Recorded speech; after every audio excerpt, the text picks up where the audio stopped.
Bismillahirrahmanirrahim. Assalamualaikum warahmatullahi wabarakatuh.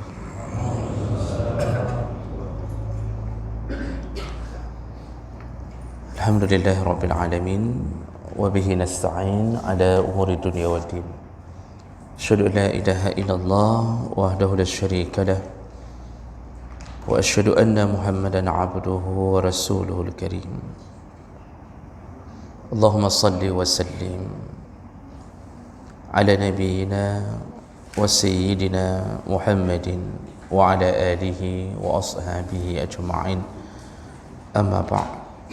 Rabbi shrah li sadri wa yassir li amri wahlul 'uqdatam min lisani yafqahu qawli. Segala puji bagi Allah, kemudian salawat dan salam kepada Rasulullah, kepada keluarga dan seluruh sahabat-sahabatnya. Ya Allah muliakan bapa-bapa, ibu-ibu yang telah menyempatkan waktu berhadir, dan semoga kehadiran kita tercatat di sisi Allah Subhanahu wa taala. Bapak Ibu, maka Allah, kita sudah membahas beberapa masalah di dalam bab kurban, karena kita memulai membahas bab kurban di pertemuan di minggu yang lalu. Di antara yang sudah kita bahas yaitu tentang makna kurban, kemudian hikmah kenapa disuruh berkurban, yaitu sebagai tanda rasa syukur kita kepada Allah. Lalu hukum berkurban menurut Hanafi wajib, menurut jumhur ulama sunnah muakkad. Ditegaskan oleh Imam Syafi'i bahawa bagi yang pribadi yang mampu, maka setiap pribadi tersebut disuruh berkorban. Itu sunnah ain. Ya. Ini yang perlu kita ulang sedikit. Setiap pribadi yang mampu terkena sunnah ain. Suami PNS, isteri PNS, itu dua-duanya disuruh berkorban. Bukan dalam satu keluarga satu korban. Tapi kalau dalam satu keluarga yang mampu cuma satu orang, maka mazhab Syafi'i menegaskan terkena sunnah kifayah. Satu orang yang berkorban kafa anil jami', maka yang lain gugur kesunnahan berkorban. Dan pahala didapatkan oleh satu keluarga. Jadi ada orang mengira selama ini dalam satu keluarga cukup hanya satu kurban. Itu kalau dalam satu keluarga yang mampu hanya satu orang, maka yang lain gugur sunnah berkurban. Tapi kalau setiap orang dalam keluarga itu mampu, masuk kategori mampu, maka setiap pribadinya disuruh berkurban. Jadi ibu-ibu berkurban juga. Dan kita sudah bahas ukuran mampu. Kita hanya perlu ulang bahawa hampir semua ulama menyebutkan mampu itu apabila sudah sanggup membeli seekor binatang kurban dan dia tidak mudarat hidupnya setelah membeli binatang kurban itu. Masih bisa hidup, masih ada harta lain. Bahkan mazhab Syafi'i mengatakan selama masih bisa hidup sampai hari tasyrik yang terakhir, sudah dianggap mampu berkorban. Jadi jangan selalu merasa tidak mampu. Kita yang selalu kikir kepada Allah, maka Allah pun akan menahan-nahan rezekinya, keberkahannya kepada kita. Jadi ibu-ibu yang sudah simpan emas dalam laci, itu dijual emasnya sedikit, berkorbanlah. Kalau tidak mau jual juga padahal sudah 100 manyam di dalam kotak beludru merah itu, tunggulah pencuri masuk kemudian mengambil semuanya. Di saat itulah sia-sia seluruh apa yang kita simpan. Maka sebelum itu terjadi, buat Allah menyayangi kita, keluarkan. Baik, kemudian kita sambung, dan ini sebagai catatan Ini karena saya mendengarkan sudah ada yang berfatwa bahawa boleh berkorban dengan menggantikan harga binatang kurban. Jadi misal kambing 2,5 juta. Mengingat COVID, ini fatwanya mengingat COVID, pandemi, dibolehkan untuk berkorban seharga dengan harga kambing tersebut. Jadi dia tidak beli kambing, tapi dia kasih 2,5 juta kepada fakir miskin. Alasannya karena lebih fakir miskin sekarang lebih butuh uang daripada daging. Itu alasan orang yang berfatwa ini. Bapak Ibu maka Allah, perlu saya pertegas melalui kalam para ulama, 4 mazhab sepakat mengatakan fala yujzi fiha daf'ul qimah. Kurban itu tidak boleh diganti dengan harganya. Bi khilaf sadaqatil fitr, berbeda dengan zakat fitrah. Kalau zakat fitrah masih ada khilaf, mazhab Hanafi membolehkan dengan uang. Karena tujuan kurban, target kurban ada pada binatangnya. Jadi kurban sudah ditentukan proseduralnya, yaitu binatang, tidak bisa diganti dengan uang. Oh, masalah mau diganti dengan uang, boleh, tapi syaratnya tidak dianggap kurban. Berarti dianggap sedekah biasa, karena tidak memenuhi unsur cukupnya syarat sebagai kurban. Tidak ada binatang yang dia beli. Jadi fatwa ini mulai beredar dan sudah mulai yang bertanya, banyak yang bertanya, tidak boleh, sekali lagi tidak boleh berkorban diganti dengan harga binatang tersebut. Baik, berikutnya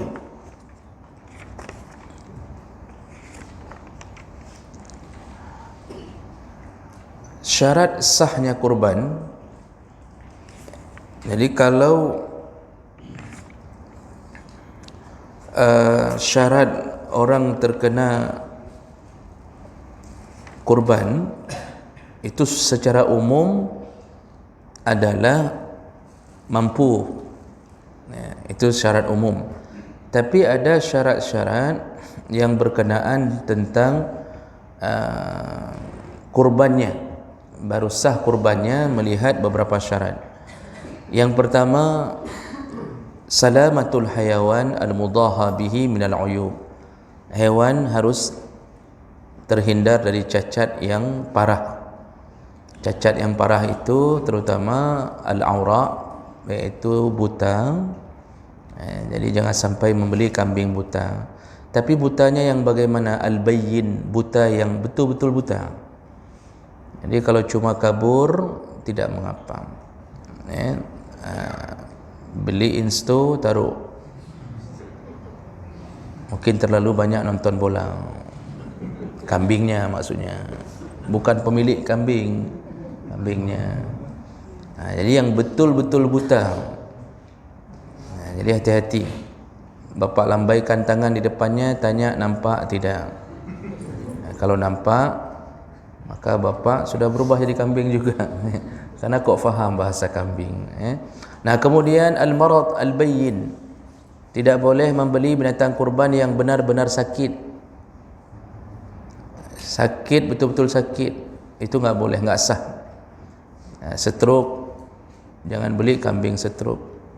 Diabetes, asam urat, kolesterol, sama itu semuanya. Tapi kalau kambingnya cuma kam, tidak mengapa. Kemudian al-arja, tidak boleh membeli binatang kurban yang capi, pincang, tidak sah, walaupun lebih murah. Karena ada orang mengejar murah, tidak mengejar pahala. Uang habis, kurban tidak diterima. Kemudian al-ajufa, terlalu kurus. Ajufa itu terlalu kurus sampai nampak tulang. Ini tidak boleh dijadikan binatang kurban. Memang orang kurus di mana-mana nggak bisa dipakai. Sampai dalam kurban pun tidak dihargai. Cari yang gemuk. Orang gemuk di mana-mana mulia. Jadi inti untuk menyelamatkan nama orang gemuk begini ceritanya. Sudah, jadi itu syarat pertama baru sah kurban. enggak boleh ada cacat. Selain cacat itu, cacat patah tanduk, terbelah kuping, terbelah hidung, itu hanya makruh saja. Jadi kalau bisa yang betul-betul selamat, cek semua kuping, hidung, tanduk sempurna, itu yang terbaik. Jadi kita ini memberikan yang terbaik, mengharap pembalasan Allah yang terbaik. Ya. Sebagaimana kita berusaha untuk Allah, begitulah Allah berusaha untuk kita dalam urusan berkorban. Ya. Kemudian syarat kedua, dia hanya bisa dilakukan di waktu tertentu. Jadi pengorbanan itu hanya bisa dilakukan di waktu tertentu, dan waktu yang dimaksud adalah mulai dari setelah salat hari raya, ya, Idul Adha, sampai pada sebelum terbenamnya matahari di hari raya, di hari tasyrik yang terakhir. Artinya tidak sah berkorban di luar hari tersebut, terlalu cepat atau terlalu lambat. Jadi misal mau korban di malam hari raya, tidak boleh, ya. Atau setelah terbenam matahari di hari terakhir hari tasyrik, tidak boleh. Berikutnya ditambahkan oleh mazhab Maliki, Islamuz Zabih. Ini ditambahkan oleh mazhab Malik, Islamuz Zabih, yaitu penyembelih harus orang Islam. Fala tasihu bizabihin kafir, tidak boleh, ya, disembelih oleh orang kafir. Tapi ini dalam mazhab Malik. Tapi selain Maliki, ya, itu menyebutkan begini, hendaknya tidak disembelih kecuali oleh orang muslim. Jadi lebih kepada makruhnya makruh mendekati haram. Makruh hukumnya disembelih oleh seorang zimmi al-kitabi. Makruh hukumnya kurban disembelih oleh seorang yang ahlul kitab, Yahudi dan Nasrani. Nah, kenapa mereka mengatakan jangan kasih sembelihan, jangan kasih izin orang yang menyembelih non muslim? Karena tidak tercapai makna,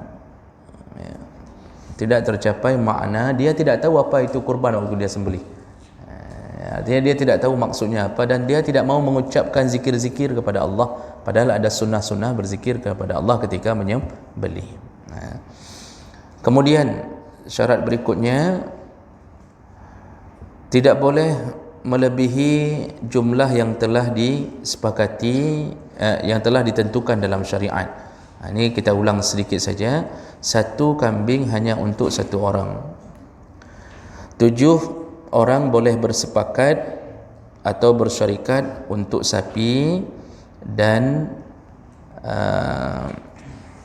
unta. Nah, jadi kalau kurang boleh, 5 orang bersepakat beli 1 sapi boleh. Yang tidak boleh lebih, 8 orang tidak boleh. Jangankan 8, 7,5 orang pun tidak boleh untuk membeli seekor sapi. Nah, kemudian bagi orang yang memiliki kurban itu juga ada syarat yang disepakati, yaitu al-muslim, harus orang Islam yang memiliki kurban. Lalu al-hur, merdeka. Al-baligh, orang baligh. Makanya anak-anak yang belum punya harta dan belum baligh itu tidak ada kewajiban untuk berkorban. Orang tua hari ini kadang-kadang mengatasnamakan anaknya yang masih bayi.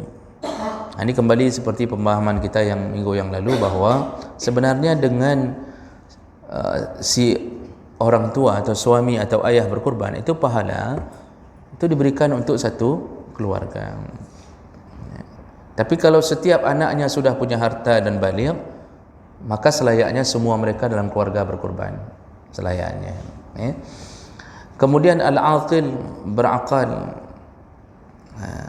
wal muqim, orang yang berdiam atau berdomisili di satu tempat, al-mustati', lalu mampu. Jadi kalau tidak mampu maka tidak ada kewajiban kurban. Sedangkan urusan musafir ada yang mengatakan wajib sunnah kurban, ada yang mengatakan tidak sunnah. Kalau menurut Hanafi tidak sunnah bagi orang musafir untuk berkurban. Kalau menurut Maliki kurban itu hanya sunnah kepada orang yang tidak berhaji. Kepada orang yang berhaji tidak sunnah kurban karena dianggap sudah musafir. Tapi menurut Syafi'i dan Hambali sunnah hukumnya berkurban kepada muslim, juga musafir, juga orang yang berhaji atau selain keduanya. Karena Rasulullah pernah menyembelih di Mina. Jadi Rasulullah posisinya berada di luar kota Madinah, tapi dia menyembelih juga walaupun posisinya berada di Mina.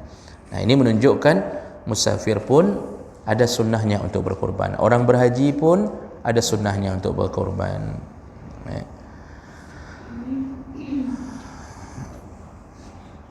Berikutnya Bapak Ibu maka Allah Subhanahu wa taala, bagaimana dengan kondisi anak-anak?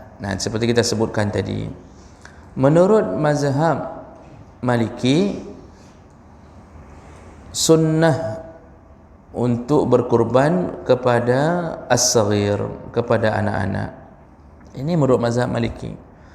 Tapi waqala Syafi'iyah wal Hanabilah, berkata mazhab Syafi'i dan Hambali, la tusannu, tidak disunnahkan al-udhiyah berkurban lis-saghir, kepada anak-anak. Ini ceritanya maksudnya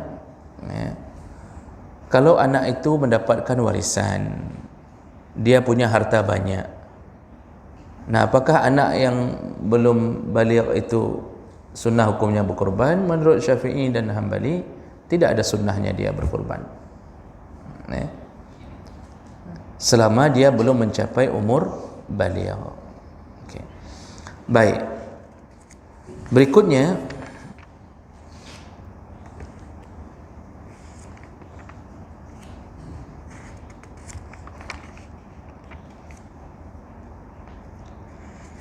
ini permasalahan berikutnya kita lihat yang penting, karena ini pembahasan kurban panjang lebar maka Allah.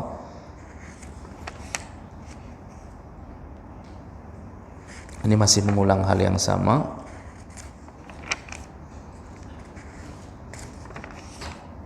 Kita akan lihat tentang hal-hal yang sunnah seputar masalah kurban. Apa-apa saja hal-hal yang sunnah seputar masalah kurban. Yang pertama, sunnah sebelum dilakukan penyembelihan, yaitu rabtul udhiyah qabla ayyamin nahri bi ayyam, mengikat binatang kurban beberapa hari sebelum terjadinya penyembelihan. Lama fihi minal isti'dad lil qurbah, karena itu termasuk persiapan untuk mendapatkan kedekatan atau mendekatkan diri kepada Allah. Wa idharur raqbah fiha, dan itu juga menampakkan rasa taat dan cinta kepada Allah. Fayakunu lahu fihi ajrun wa sawab. Sebelum disembelih saja, ketika kita sudah ikat pelihara, itu semua sudah memunculkan pahala. Dan kemudian hendaknya seseorang memuliakan binatang kurbannya. Maksud memuliakan, berikan makanan terbaik. Itu jadi benar-benar seseorang hendaknya menjaga binatang kurbannya. Kenapa begitu? Berdasarkan ayat Allah, wa may yu'azzim sya'airallah fa innaha min taqwal qulub. Barang siapa yang mengagungkan syiar-syiar Allah, maka itu bahagian daripada ketakwaannya hati seorang hamba. Mengagungkan itu termasuklah dengan cara membeli beberapa hari sebelum terjadinya penyembelihan, lalu mengikatnya, lalu memeliharanya, memberi makanan-makanan terbaik. Itu termasuk mengagungkan syiar Allah. Jadi kita menjaga binatang tersebut. wa ayyasuquha ila al-mazbah suqan jamilan la anifan. Dan ketika dia membawa binatang tersebut ke tempat penyembelihan, maka bawalah dengan cara yang baik. Wa alla yajurruha birijliha, jangan memakai kaki. Artinya begini, jangan tendang, jangan marah-marah. Jadi ini kita sudah, ini berbeda nih. Ini binatang ini memang sudah kita mau persembahkan ke Allah. Kita pelihara binatang ini karena ketaatan, maka sampai waktu membawanya pun itu enggak boleh dalam keadaan tidak baik. Terdenak kambing, kajak baga bacut, karak mati ke bacut tu, madang ke pegak reman, tiada kutakak ke, macam model itu, enggak boleh. Bawa, tarik dengan baik. Kemudian kalau melawan sedikit, ya namanya juga kambing. Ini karena kita sudah terbiasa pukul anak dengan cara begitu, akhirnya kambing-kambing pun kita perlakukan begitu. Jadi tidak boleh membuat keburukan pada binatang kurban tersebut. Itu sunnahnya. Kemudian makruh hukumnya, ini masih sunnahnya, tapi mau disambung dalam urusan memelihara. Ketika memelihara kambing tersebut, wa yukrahu liman ishtara udhiyah, bagi orang yang sudah membeli binatang kurbannya, makruh hukumnya ayyuhallibaha, makruh mengambil susunya, wa ayyujza sawfaha, dan makruh hukumnya mencukur bulunya. Jadi ini mungkin kita beli sudah 2 minggu sebelum penyembelihan, rupanya dia ada susu, lalu kita perah susunya, lalu kita ambil bulunya, kita ambil manfaat dari binatang tersebut sebelum terjadinya penyembelihan. Itu makruh. Rukuban, makruh hukumnya menaikinya, au hamlan, atau menyuruh membawa sesuatu ke atas tubuhnya. Jadi kita jadikan dia dangdang tasi, dacok manfaat. Kita naik ke atas sapi itu, kita suruh bajak sawah, lalu kita jadikan sebagai kenderaan bawa barang. Nah ini tidak dibolehkan dalam arti kata makruh. Au yantafi' bilahmiha idza sabaha qabla waqtiha, dan juga tidak boleh mengambil daging dari binatang kurban tersebut kalau dia menyembelih sebelum waktunya. Jadi misalnya ada orang menyembelih sebelum waktu kurban, tetap binatang yang sudah diniatkan kurban itu tidak boleh diambil dagingnya kalau sudah diniatkan untuk kurban. Tapi kalau dilakukan setelah penyembelihan, maka memang disuruh makan sepertiganya.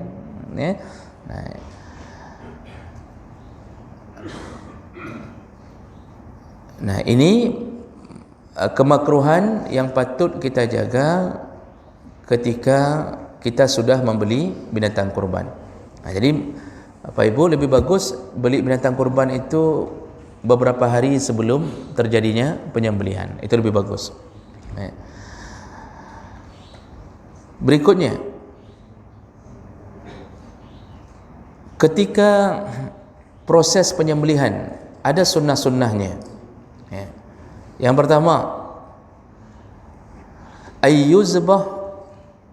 ayyazbah binafsih, sebaiknya seseorang menyembelih dirinya sendiri yang menyembelih, bukan menyembelih dirinya sendiri. Sebaiknya seseorang menyembelih dengan tangannya sendiri. Ini salah bahasa, salah makna. Sebaiknya seseorang menyembelih dengan tangannya sendiri. Itu sunnah. In qadara alaihi, kalau dia mampu melakukannya, li'annahu qurbah, dan itu lebih dekat dengan urusan maksud mendekatkan diri kepada Allah. Fa mubasharatuha binafsihi afdal min taulatiha ghairahu, menyembelih sendiri itu lebih mulia daripada mewakilkannya kepada orang lain bagi yang mampu. Masalahnya tidak semua kita mampu berhadapan dengan kambing. Ada yang takut dengan darah, ada yang tidak terbiasa menyembelih karena dia orangnya romantis, jadi enggak biasa nyembelih-nyembelih. Nyamuk aja enggak berani pukul. Nyamuk aja nggak berani pukul, kayak mana dia mau pegang pisau untuk nyembelih leher kat ini. Jadi nggak sanggup, ya. Atau tidak bisa. Yang tidak bisa ini yang paling bahaya. Tidak bisa tapi sok-sokan untuk pegang pisau nyembelih, pas dia sembelih bukan bak daku kena bak. Ini cukup berbahaya, ini menyiksa. Bagi yang mampu lebih bagus sembelih sendiri. Maksud sembelih sendiri, ambil pisau sendiri, lakukan penyembelihan. Jadi panitia itu lebih baik bertanya dulu kepada pemilik, ini mau nyembelih sendiri atau diwakilkan. Kalau seorang pemilik sudah biasa nyembelih, biarkan dia yang menyembelih, karena itu pahalanya lebih besar, termasuk sunnah. Karena Nabi selalu menyembelih sendiri, kecuali di tahun terakhir Nabi hidup, beliau menyembelih 100 ekor unta, 63 ekor beliau sembelih sendiri. 63 ekor beliau sembelih sendiri, sudah enggak sanggup lagi tangannya, baru disambung oleh Ali bin Abi Thalib. Beliau selalu nyembelih sendiri. Maka paling bagus itu Pak, nyembelih sendiri kalau sanggup, kalau bisa, ya. Ini yang tadi saya sebutkan tadi adalah hadis Nabi. Apa dalilnya nyembelih sendiri? Annan Nabi saqa mi'ata budunah. Nabi pernah menyembelih 100 ekor unta, ya. Fanahara minha nifan wa sittina biyadihi asy-syarifah. Dan dengan tangannya yang mulia beliau menyembelih hampir mencapai 63 ekor atau 60 lebih. Summa a'ta al-muddiyah sayyidina Ali radhiyallahu anhu fanahara al-baqi. Karena enggak sanggup lagi, baru diberikan kepada Ali radhiyallahu anhu. Hadis riwayat Ahmad dan Muslim dari Jabir bin Abdullah. Kalau seseorang enggak sanggup, tidak mampu, maka dia boleh mewakilkannya kepada orang lain, ya.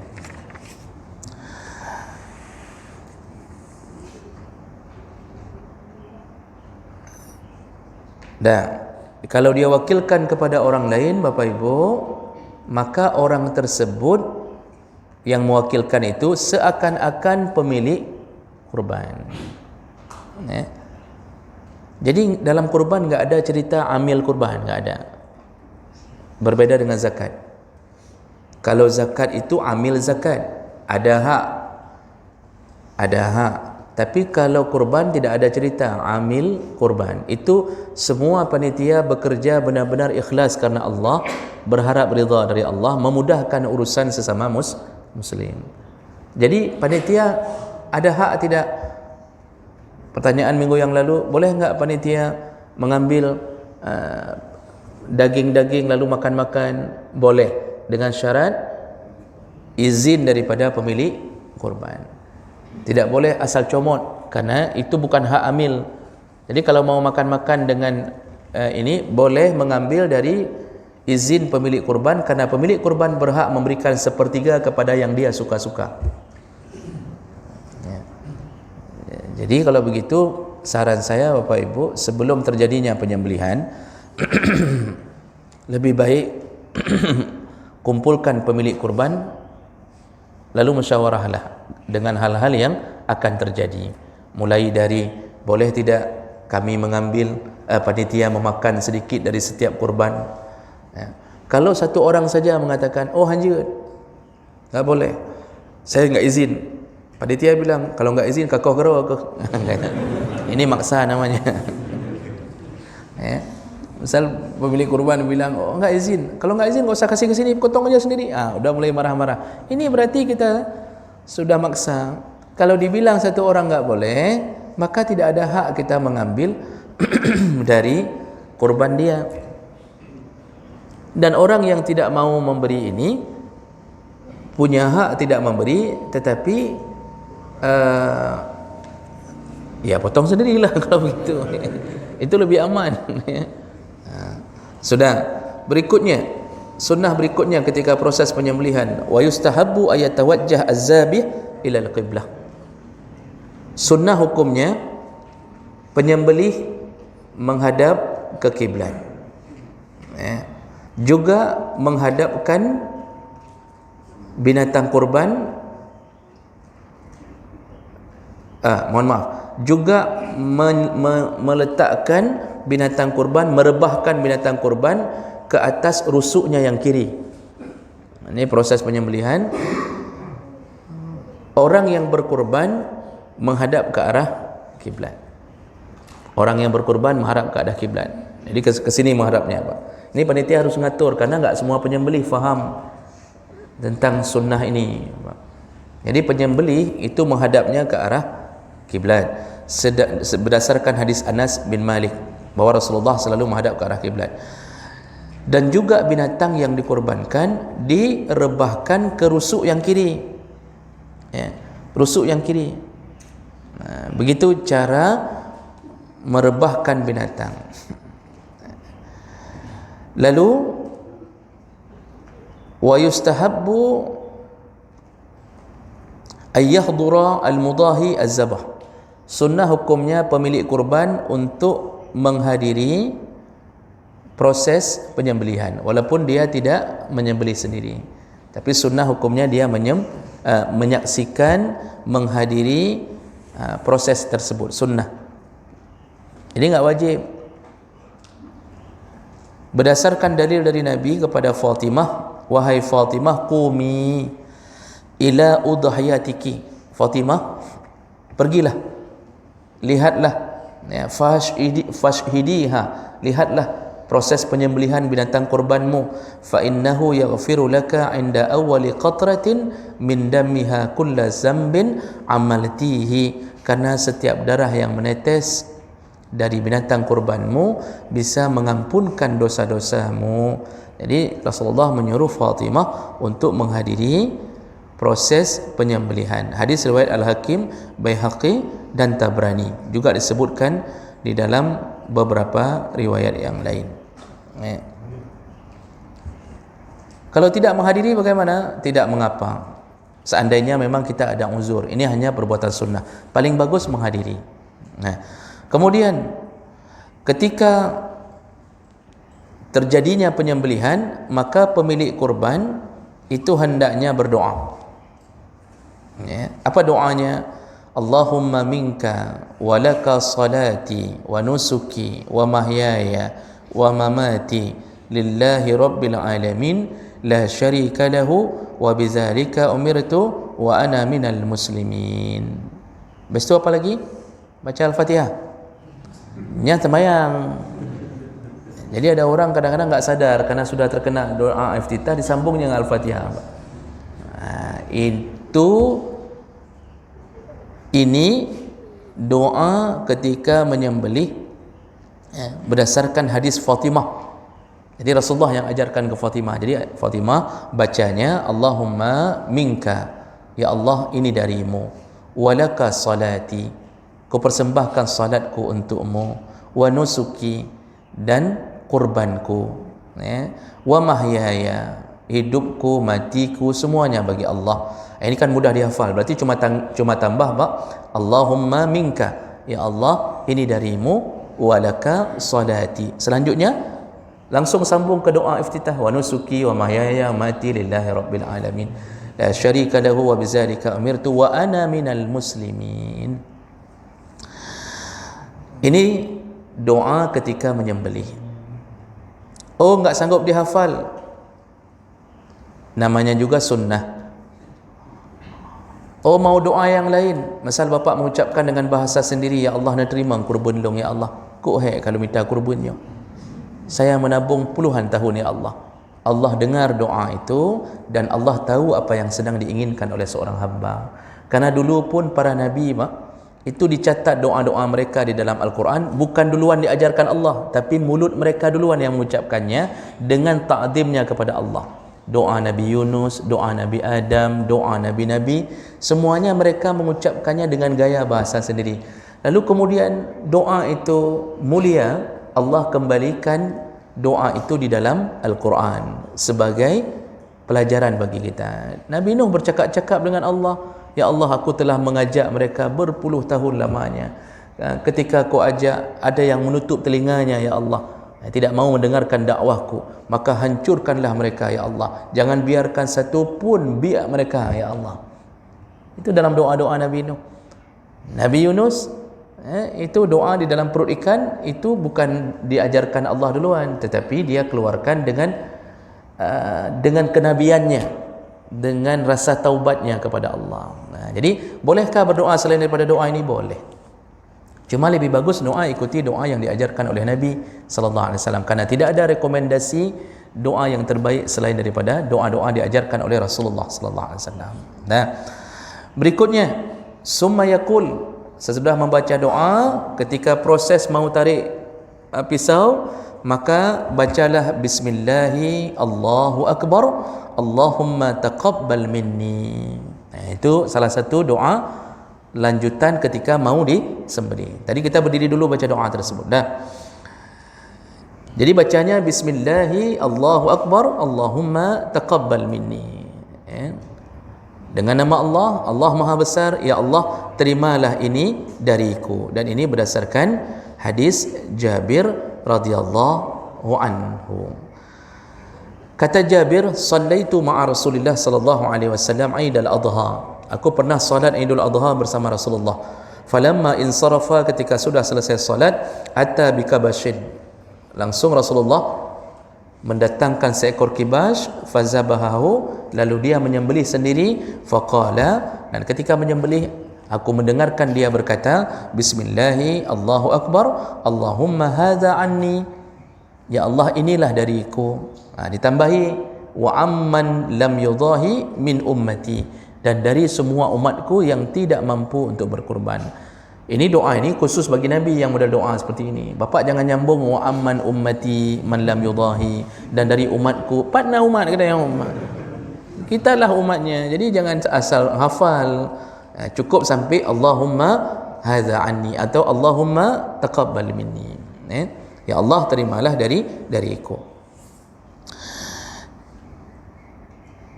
Nah, kemudian yang terbaik ketika menyembelih mana duluan? Ni kambing banyak, Pak. Ni kambing banyak. Mana duluan yang kita ambil? Ada sebahagian orang ngambilnya punya fulan duluan, karena fulan mungkin dua apa kan. Padahal yang disebutkan wal mustahab fil udhiyah, yang paling bagus dalam proses penyembelihan adalah memulai dengan asmanuha wa ahsanuha wa a'zamuha. Jadi ketika proses penyembelihan, kalau kambing itu enggak disembelih sekaligus satu-satu, maka mulailah dulu yang paling gemuk, paling baik, ya. Mulailah dulu, nanti tinggal yang belakang-belakang yang kurus-kurus. Memang kurus-kurus memang bermasalah selalu dalam kurban, Pak. Sudah.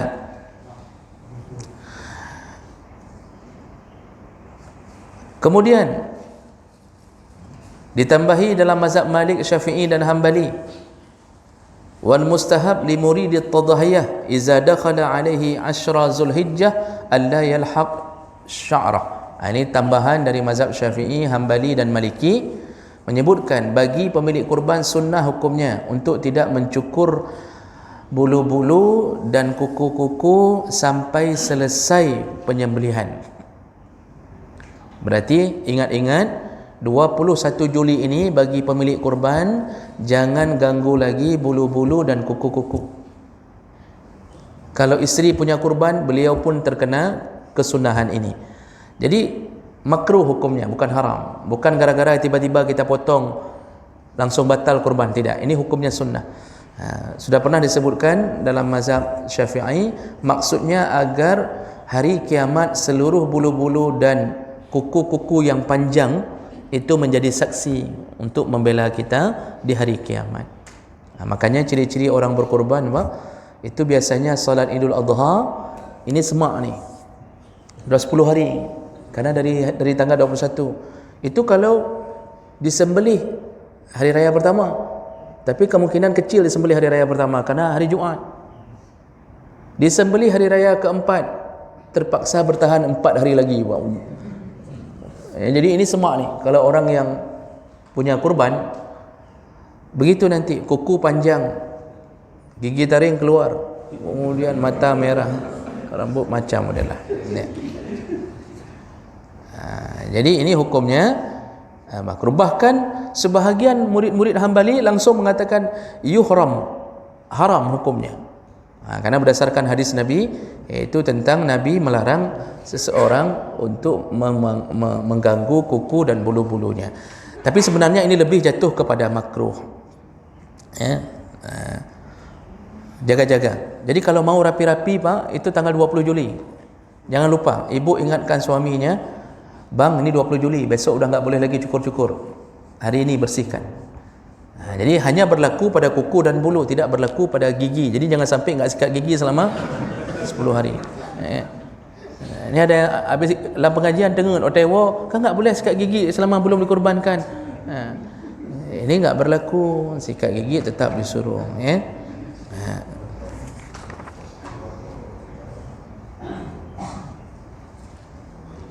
Kalau menurut lalu ditambahkan juga oleh jumhur ulama, selain orang yang menyembelih menghadap kiblat, juga sunnah hukumnya binatang disembelih dihadapkan juga ke kiblat, tapi dengan cara menjatuhkan rusuk kiri ke menjatuhkan rusuknya yang kiri.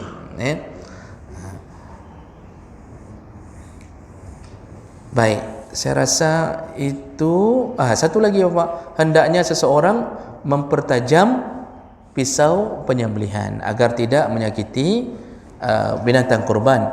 Lalu jangan nampakkan proses penyembelihan kepada temannya yang lain.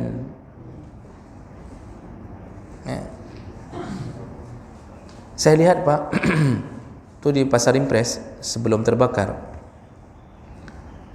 kita beli ayam. Perhatikan apa ayam. Itu ayam ditumpuk dalam satu kerangkeng, ditaruh di samping ayam yang sedang sembelih. Jadi pemilik ayam potong ayam di depan kawan-kawannya yang lain. Bagaimana perasaan ayam melihat begitu Pak? Ini enggak bagus. Makruh hukumnya di saat menyembelih menampakkan proses penyembelihan kepada teman-teman yang lain. Kan mereka mendak-dot. Mereka sudah tahu kapan doka lewat sabah tu. Kenapa ini sunnahnya disuruh jaga Pak? Karena kalau binatang lain melihat proses penyembelihan, itu akan menciutkan darahnya sehingga menyebabkan tidak segarnya daging. Maka cara menyembelih, yang lain simpan dulu ke belakang, tarik satu-satu. Jangan sampai dilihat oleh yang belum disembelih. Begitu sunnah ketika kita melakukan kurban.